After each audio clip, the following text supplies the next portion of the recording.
Како држава, оваа година сме целосно подготвени да излеземе во пресред на гасење на пожари.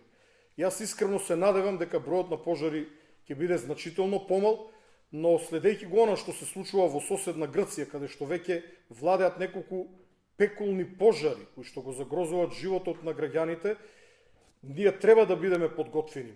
Оваа година на располагање ќе имаме 3 авиони ер-трактори на Дирекцијата за заштита и спасување. Едниот е овде функционален, останатите 2 треба да стигнат буквално во секој момент. Истите се сервисирани и според информациите на директорот на ДЗС Беки Максути, во секој момент треба да пристигнат во државата.